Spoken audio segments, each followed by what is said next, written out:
안녕하세요. 스마트코인 트레이딩입니다. 중국 5년물 금리가 급락했습니다.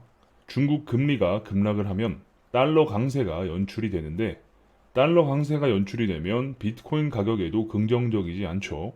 내용을 말씀드려 보겠습니다. 중국의 금리 급락, 우리는 여기에 관심을 가질 필요가 있습니다. 이런 상황은 달러 강세가 더 심해질 수밖에 없기 때문이죠.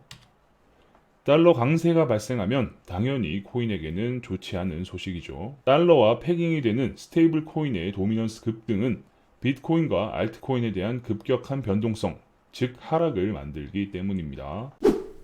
이 상황에서 라이트코인 같은 알트코인이 이제 곧 우리 반감기인데 라고 이야기 꺼내봤자 병진이 형은 나가 있어 라면서 CR도 안 먹히게 되죠. 어떠한 호재도 오직 부채 한도 협상 통과가 기반이 되어야 가능한 상황이지만 우리가 듣는 뉴스들은 어쨌든 협상에 실패했다 그렇게 알고 있으쇼 정도의 소식뿐이에요.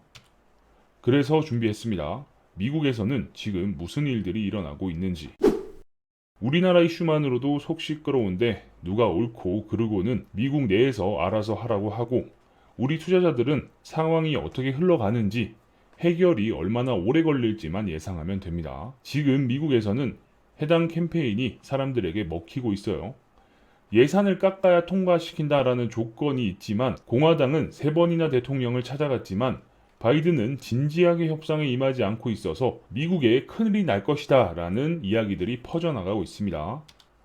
인터뷰에서도 걱정돼요. 빨리 통과됐으면 좋겠어요 라고 하고 있고 계속해서 부채 상향과 관련된 이야기들로 융단 폭격을 해버리고 있습니다. 이를테면 여론조사 결과 미국 국민의 60%가 부채 한도를 높이길 원하고 있다라던가 참고로 은근슬쩍 지출 삭감이 포함된 채로 부채 한도를 높이기를 원한다라는 내용도 포함을 시켰습니다. 그런데 참고로 정부와 협상 중인 공화당 소속 하원 의장 케빈 메카시 아저씨는 트럼프가 대통령일 때는 자기 편이라서 부채 한도 상향을 프리패스로 통과를 시켰었습니다.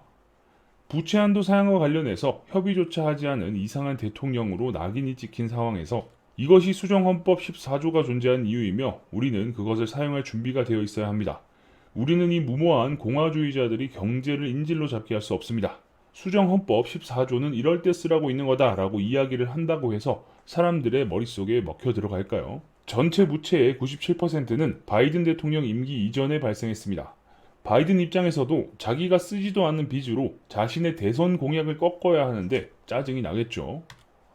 몇몇 사람들이 사실을 알리고 싶어 하지만 연관 검색어를 통해 사람들이 가장 관심 있어 하는 것을 체크해보면 정부가 주식과 투자 시장을 망치고 있다로 흘러가고 있습니다.